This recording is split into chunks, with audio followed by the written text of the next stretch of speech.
Welcome to Alligator Preserves, everyone. I'm your host, Laurel McHargue, and today we have another episode of Robert's Shorts.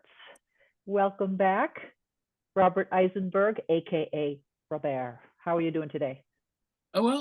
Actually, much better than yesterday. I had a horrible day yesterday.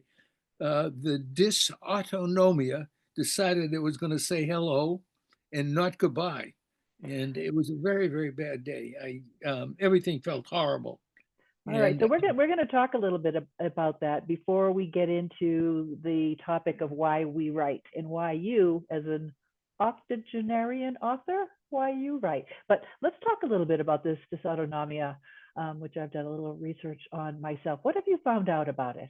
And first of all, tell us how old you are. 87. 80, 87. Okay. Wow. Okay. Well, all right. Tell us about what you've learned about this It's bizarre funny. disorder. It's funny the way you reacted because I had that same reaction when the person from SAS called me to tell me, how much she liked the stories and asked for more. And then she looked at me and she said, "How old are you?" And I said, 87. She said, "No." That's remarkable. So Yeah, congratulations. it's the way I feel about 87. Suddenly it was there. I mean, what did I Yeah. have to do with 87? And how did I get there? Yeah. Right. Right. How about your parents? Were they long lived? No. No. Well, yes, I have to say my mom died. I'm thinking of my mom. She died in her early 60s. Oh. Um, Okay. yeah, which, she had, first of all, she had to live with my dad. That wasn't easy. And the second thing is, I told you we lost my older brother in the Second World War. Hmm. And for years, she didn't know he was actually dead because we didn't really get a final report. Yeah. So that was a horrible way. And Yeah. also, she had three of my older brothers when I was just about 4 or 5, were all in the Second World War. Yeah, Wow. one of them flew 50 missions. It's in the book. Hmm. It's Paul's special birthday. He flew 50 missions and won the Distinguished Flying Cross. I think he was about 22 Hmm. when he did all that. Wow. And so they all seemed very old to me. Yeah. And Yeah. yeah, Yeah. and my mother, suffered a lot. Can you imagine having 3 sons in a war? That was before they made No. the rule. Yeah. Right. Right. Yeah. Yeah. Yeah. And so, it wasn't easy for my mom. My dad made it to 80 something, I think. And I would give Right. it, he lived to 85. He was never sure of his actual birth date. Huh. And the reason for that was he came from Russia when he was Okay. maybe 7 or 8 years old. And suddenly he was in a new language. And he wasn't never sure of that. He wasn't actually sure of his name. He adopted a Wow. name. And according to my dad, even though he was 8 years old or 7 years old, he and his younger brother started selling newspapers to help support the family 2 days after they arrived. Was it true? I don't know. But Yeah. Yeah. Yeah. yeah. Yeah, I still have from my dad. I have like a metal uh, thing that he had pinned to his jacket or shirt with his newspaper boy number on it. You know, the original one that yeah, because he sold newspapers too when he was a youngster. He was in World War II. He almost made it to 90. My dad. So you're doing great. Holy mackerel. So tell us a little bit about what you've discovered about dysautonomia, which I understand is kind of a glitch in your autonomic nervous system. Things don't work quite right. What were you asking about the The dysautonomia, yeah. yeah, what the dysautonomia? I'll tell you how poorly written up this disease is. I can't even find a charity. Can you imagine to contribute to? I've been searching, for the past couple of days, and I have not been able to find one. I'm sure I will, but yeah, I cannot find a charity that I want to give money to. And what is the thing about dysautonomia? You and most people who don't have dysautonomia, um, internal body has automatic things that it does. Right. Mine don't. So that So causes, yeah, what kind of things are you experiencing with this, if you don't well, mind sharing? it's all into neurology. And what happens is it's starting to happen right now. You can't see it, but my eyes feel like they're tightening up. My mouth feels the same. Um, I have extreme things happening. I'll get extremely hungry. I'll get extremely thirsty. I'll get extremely tired. Um, not like people say, take a nap. It's not a Mhm. nap. It's it's a nap times 60. Mm. And people decide to take a nap. It's a decision. I think I'll take a nap. This is not. Uh, and and I don't necessarily fall asleep. I go on what I call my blue chair, and I sit. Sometimes I fall asleep, sometimes I don't. Most of the time I don't. And after about an hour, or sometimes as long as two, I'll start coming back. And when I'm sitting there, or before I sat down, I feel like somebody hit me with a log over the head, and then there's a tremor. There's a hand tremor in my left hand, and there's a head tremor. And then the worst thing is memory. Now, I was really pleased when I did the story last week, and I think I didn't miss a line. And it made me think of Chris Christopherson, who died about it 4 months ago. I went to see a concert he did not far from where I live, and he got every single word right. And at the time, he was suffering, I forget what, but I mean, a disease that definitely could affect the memory. But he did, I Mhm. think, 20 songs without missing a word. I think certain things you retain and certain things you don't. And Is it a difference between long-term and short-term memory? Are you having more problems with no, short-term? No? no, that's a good question, but they both are affected. The refrigerator deal. What am I doing in front of the refrigerator? Oh, yeah, Um, I experienced that. yeah, but I used to experience it like most people do. This is worse. Yeah. This is like, I don't believe I'm in front of this refrigerator. I have no idea why I'm in front of the refrigerator. So short term suffers, and of course long term does too. Names, that I have for a second and then I lose them. Um, Things that occurred some time ago that my wife reminds me of, I have no recall of. Mm. So memory gets affected, and probably that was probably my best attribute, um, in writing, Mhm. and in my job, because I was a designer of shoes and boots, and I could remember a lot of things that had to go into that, Yeah. and it was remarkable what I could do because of my memory. Mhm. And Ha so, have you had COVID? mhm. Have you had COVID? Yeah, Yeah, yeah, they say there could be a connection. yeah. Hmm. Yeah, Boy. they definitely. I read that COVID could bring this, have brought this on. Yeah, Okay. All right.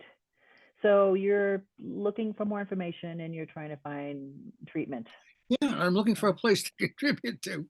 Yeah. And Yeah. there's a thing called Project. I think it's Project Dysautonomia, and I tried to connect with them, and I wasn't able to. So I'm still working on it, and Okay. it's about as hard to get an appointment at the Cleveland Clinic, all morning long. Yeah. Yeah. No, I get that. So, all right. So, well, uh, we'll I guess keep looking into that, and I hope you get some kind of response and some kind of help. Although, when we're doing our weekly chats here, you seem to be doing great. So I appreciate that you're showing up. And today we wanted to talk, instead of doing one of your short stories, we wanted to talk a little bit about why we write, and particularly why you write. You're an octogenarian author, as I mentioned before. 87. Wow. Why do you write, Robert? Well, in the beginning, when I really started getting, more formal about it, I was writing for a newspaper, and I was a humor columnist, And so my objective was to get people to smile or laugh. And, that really was my intention, my goal, and hopefully, that it worked. And, get enough compliments so that it seemed to work. And, certainly my wife would smile. And, other people told me that, I had one person tell me that it made her day. So that was delightful. And, basically that was my objective in the beginning. And And when was the beginning? How old were you when you well, started doing these I columns? started writing a long time ago. I started writing I had an office in China, as I've mentioned, and the flights at that time were at least 24 hours. So what are you going to do?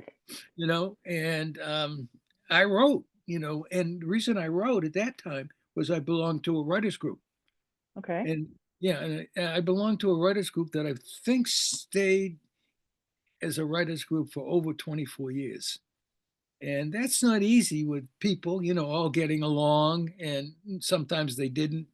And sometimes a person might say the wrong thing about somebody's piece. And so I think that was remarkable that we were able to do that for as many years as we did. It was a great group. And the other thing about it is I moved away from where most of the people actually were. And when we started, it was a town called, which you're probably familiar with, Newburyport. Oh yeah. Yeah. I'm And from I'm a Braintree girl. yeah, South and Shore. most of the people in the group were from Newburyport or surrounding areas.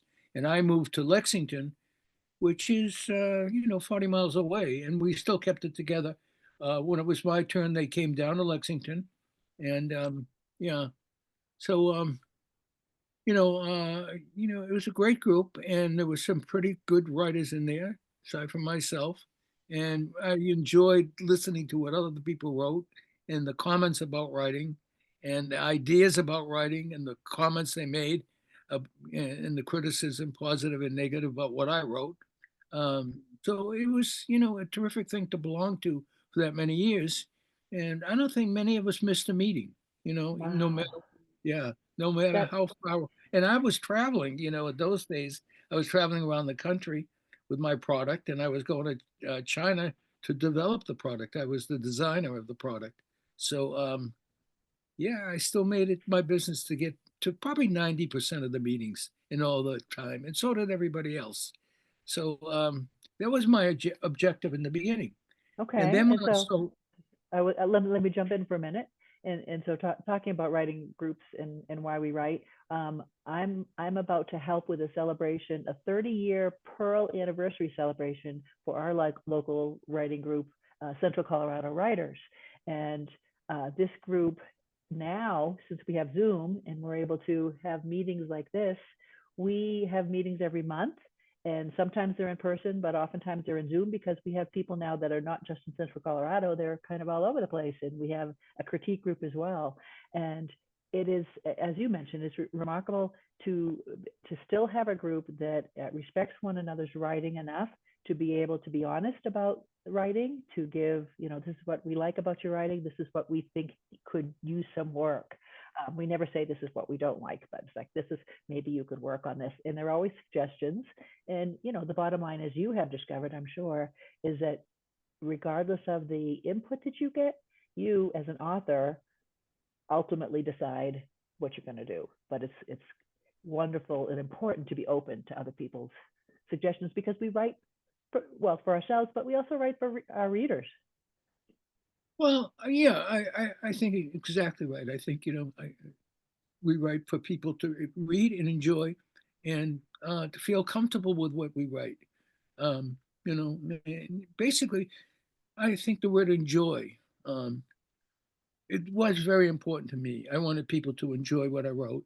And, um, when they did, for instance, what I said earlier, when somebody said I made her day, and Yeah. this was a woman who was very troubled. She had a problem with her son. Um, this was up at a summer resort that I was at, and I gave her my first book, and she loved it. And, Yeah. I mean, I don't think there's more music to your ears than somebody loving what you just did, Right. and Right. getting that compliment. And then, then there's always the other thing, I've mentioned that one of my favorite reviews is such liberal crap. So writing can bring out just about every emotion, right? It could make readers laugh, cry, rage, think, whatever. I mean, and good writing does that. It brings out all kinds of emotions. Yeah, I also do something that I'm sure most writers don't do because they're not in the situation that I am in. But I have, unfortunately for me, lots of doctors. And I make it a habit of bringing both my books to the doctors. Why? They'll remember me, even if they don't read it. But one doctor did read it, loved it. And when I came, uh, he said what I was saying to you the other day. He said, "Oh, it's so good to see you." And one of my stories is about how so has attacked Very. People used to say, A I had such a very very, good time. Yeah. very, very good time, but Very has had to step aside for so. And and the reason that Very had to step aside for So is because look what So can do. He can go so good. It's so if it was a really good time, he can throw three of yeah, right. All of those, I've done it Right. myself. If it wasn't that good a time, he could say so. So poor Very is stepping aside, trying to figure out how he can take his position back, but hasn't been able to yet. So it's yeah. Oh my goodness. So, all right. So you make so, So so, so buttons, as my mother would say. You write because you want to make people feel things and to be happy. What does it do for you? And now that you've evolved and now that you're in your 80s and you're still yeah, telling stories. most of these books were really written between the age of 78 and now. And so I was old when I started, and to get formal about it, to put it into a book. Prior to that, I did 5 years at a newspaper. Um, there was a chain of newspapers, and so I wrote for my local one, but it would get distributed to about 4 or 5 other newspapers, and it was once a month.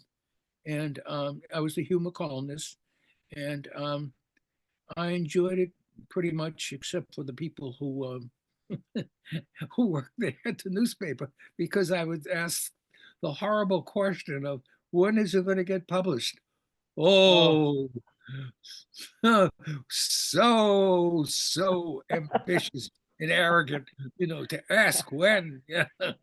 So, when they have room for it, I suppose, is what they right. might So say. Yeah. because it wasn't, exactly the first week or the second week, it was a once a week paper.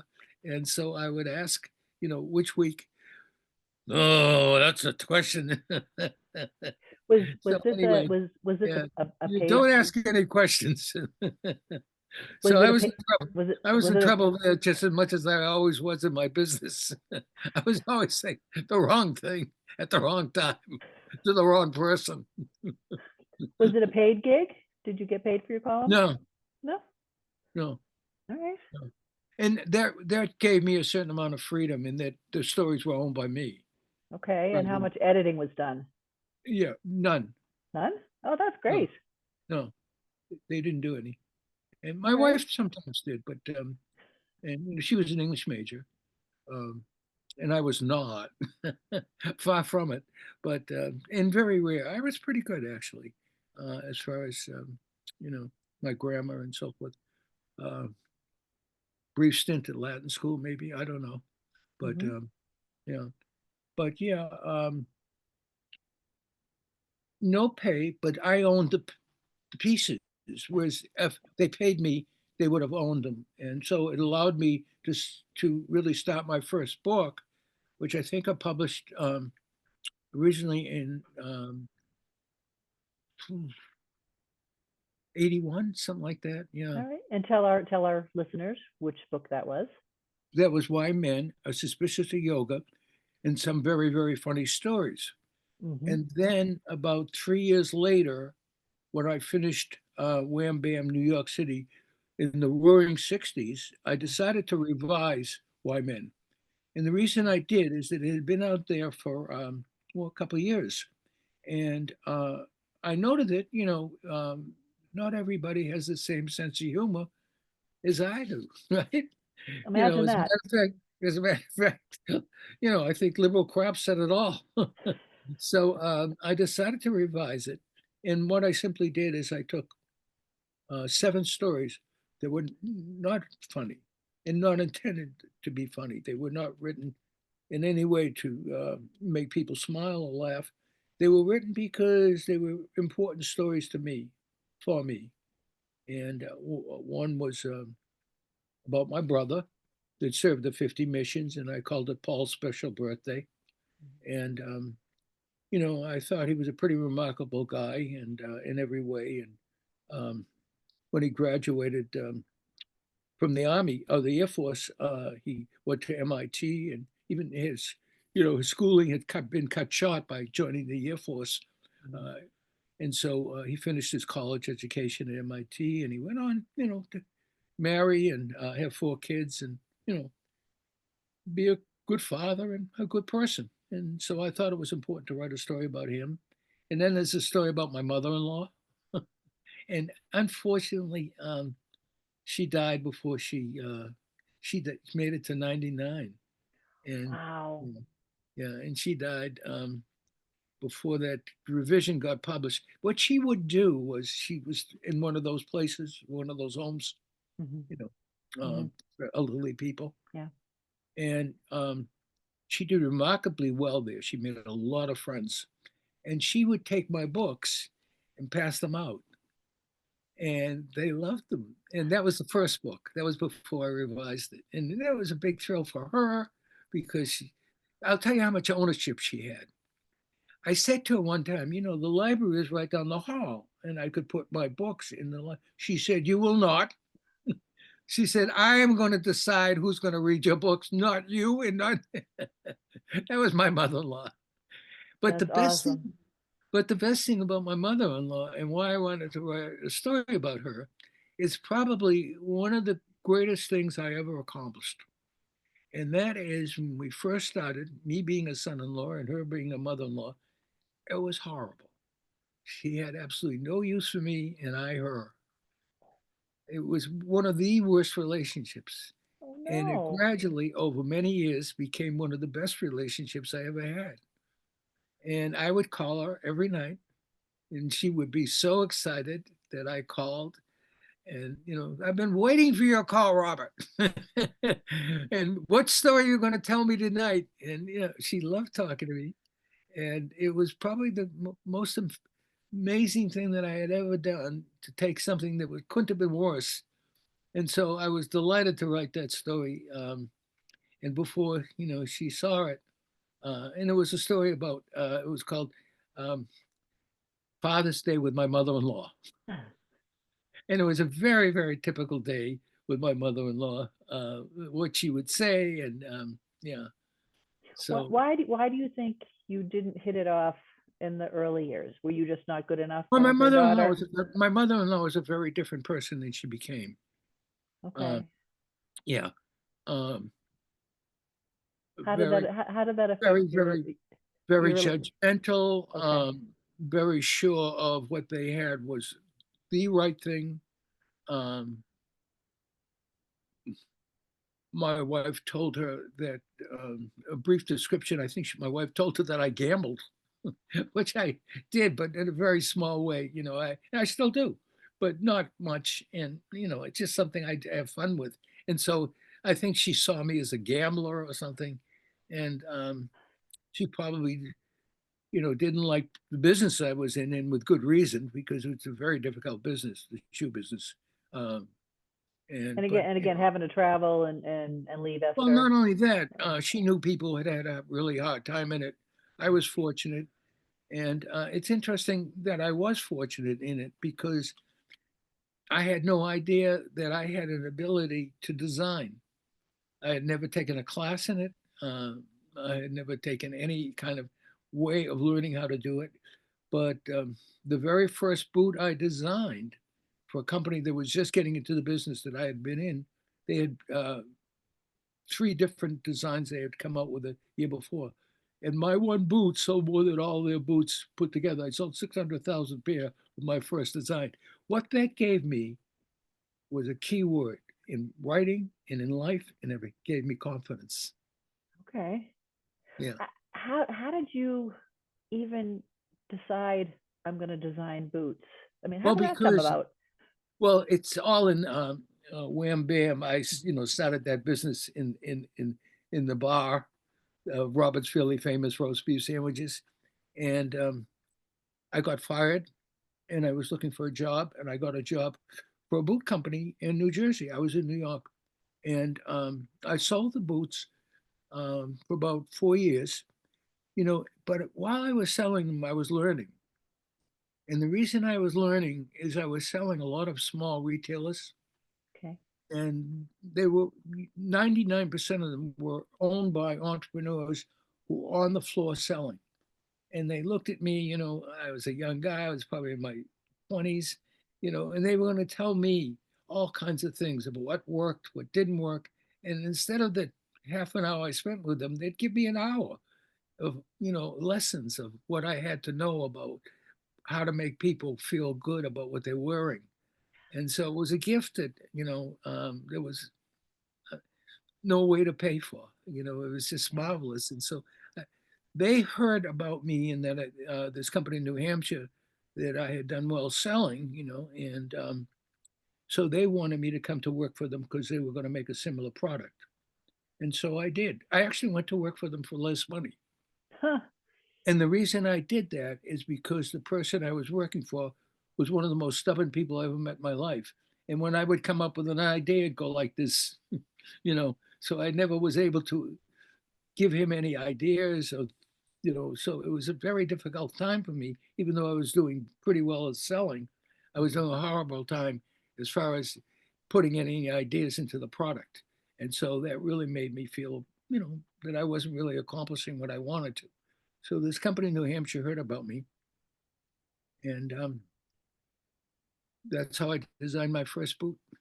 Do And you then after still that, I could say that I probably designed. Well, it was God knows how many years. That was 1969, and I designed until 2008.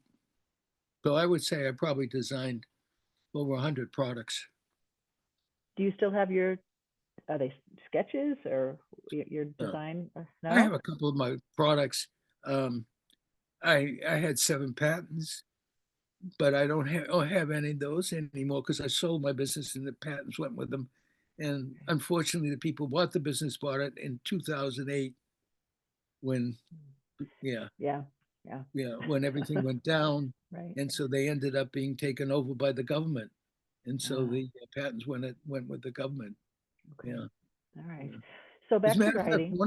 Oh, as a matter of fact, one of the patents is about 2 miles from my house. And huh. it's a guy's window, and he talks about what he has. Yeah, it's called No Ties, and you Okay. must be aware that all these big companies like Sketches are all talk. Yeah, I did that back 25 years ago, and I Hmm. called it No Ties. And he's selling it. This children's place. I haven't gone over there, but my wife said, "Yeah, it's your design." Yeah. Very cool. So back to writing. What are your biggest challenges, or what have been your biggest challenges Well, in it's completing a interesting story? that I just brought up the boot thing. Yeah. And that is the key word again, confidence. I had absolutely no confidence that I could write until I joined the writers group. And, I saw that I got approval. And I had absolutely no classes. Well, yeah, I went to the New School for Social Research. Ever heard of that in Manhattan? Mhm. I went there for maybe 3 years. It was I attended classes at night, and I took some writing courses, but it did not give me much confidence. They did read some of my stories, which was kind of an honor in that they read it to the class. But the professor never said one nice thing about them, and Ah, yeah, and so I can't remember any school that I took where somebody instilled anything in me that made me feel I could go forth. Oh, I So I hate really that. didn't know. Pardon me? I hate that because I was a language arts teacher too, and I recently read something about someone who is pretty well known in the writing community who said that their English teacher told them that they were not good writers. And oh, it just kills me to think that at a young age, Mm, someone who has the ability to tell a story and wants to tell a story would be discouraged by, mm, uh, a teacher. I mean, mm, come on, teachers mm. out there. You have to Yeah. find that. You have to find the pearls. You have to find the diamonds in in the dirt, right? Because sometimes there's a lot of dirt, but there's the diamond of the story, and you have to find that and yeah, embellish that. Well, I think schools are different today. At least I hope they are. It seemed to me that in my growing up, their objective was failing us to make it as tough as possible on everything we did. And I never heard a word of encouragement, never, in all my years in school and college. I can't remember anybody, except once in the fourth grade, they asked for a particular drawing, and I have never been a good drawer. But the teacher said, there's something in this drawing that's deeper than the actual drawing, or something like that. We're going back to the fourth grade. I can't remember paraphrase exactly what she said, but it was probably the most encouraging thing I heard in all my years of schooling. Oh And my I'd had a gosh. lot of years of schooling, because after graduating college, I went to the new school for many years, and I can't even remember getting any breaks ever. Yeah. Yeah, Uh, my elementary school teachers were wonderful in being encouraging. And yeah, my fifth grade teacher would take us on field trips. She'd take us out to the field out back behind the school and have us down in the grass looking through the blades of grass and then having us looking up at the clouds and then creating poetry books from what we saw and what we experienced. And she was very encouraging. And she was probably my first teacher who really encouraged writing and being creative and looking at things in different ways and being able to express yourself however you felt like doing it.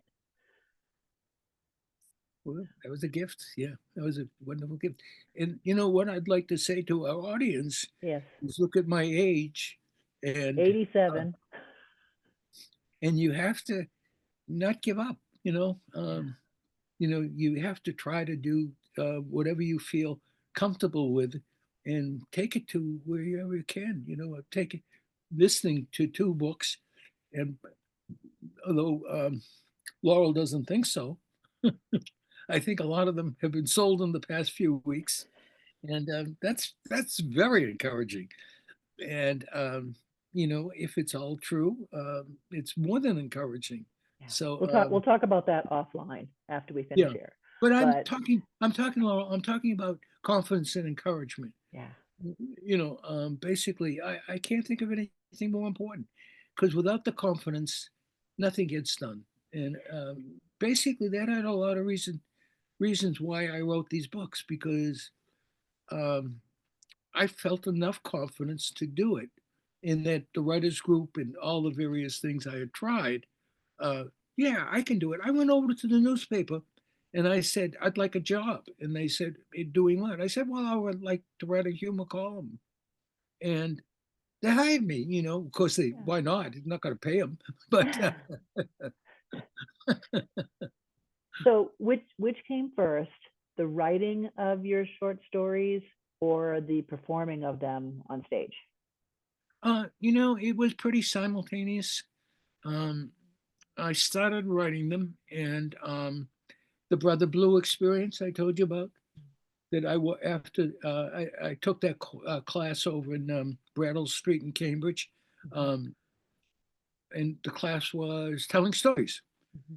And I told you that when I got done with the class, I said to the person teaching the class, I said, "Well, what are you going to do with these things, these short stories that I want to tell?" And he said, "Well, across the street, um, the Divinity School harbors a man called Brother Blue, an Afro-American man, and every Tuesday night he has opens mic for telling stories, and he loves stories."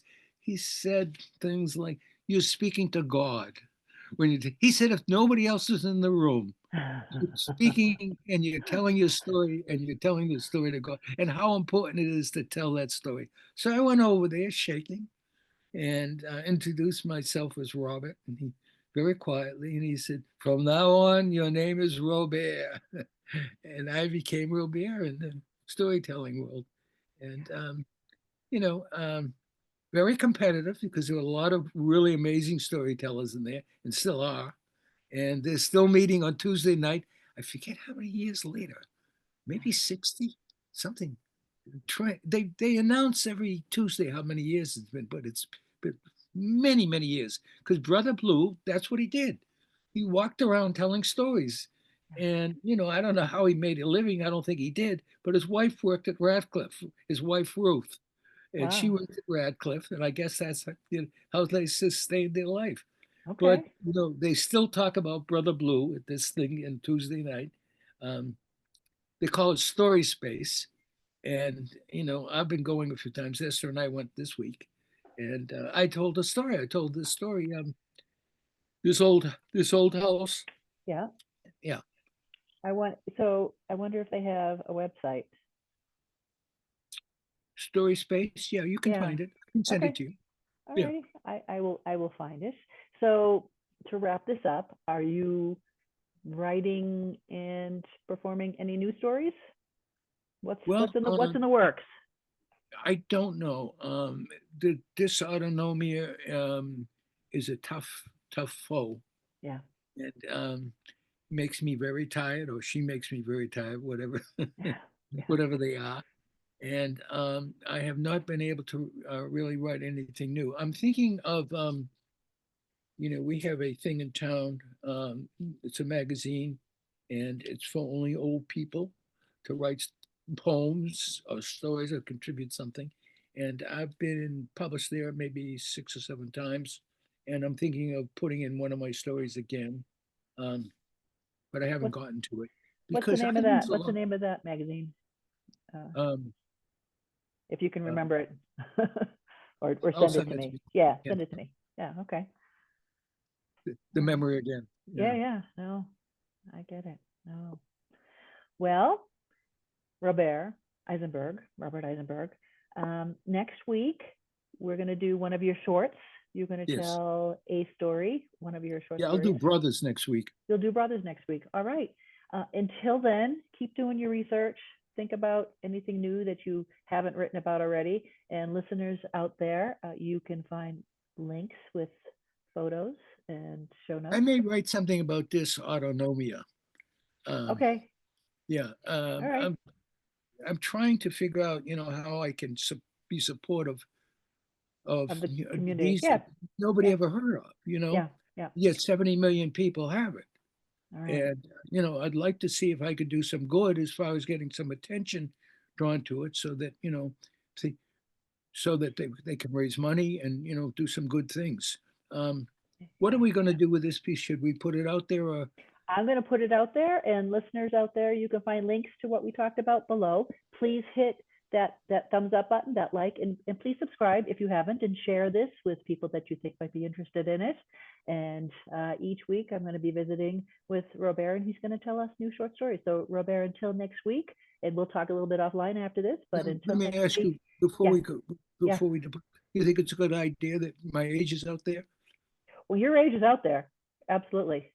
And so Because, do you think let's that'll inspire people to well, listeners out there, I'm still recording. You tell me, put a little note under there. Was this inspiring to you to know that an 87-year-old author is still performing and writing and in a writing group? Let us know. Give us some feedback on this. And what do you think? well, I think yes, but we're going to talk offline now after I stop this. And so listeners out there, we'll see you next week. Okay, remember, like and subscribe. Do that right now. Do what Bye. right now?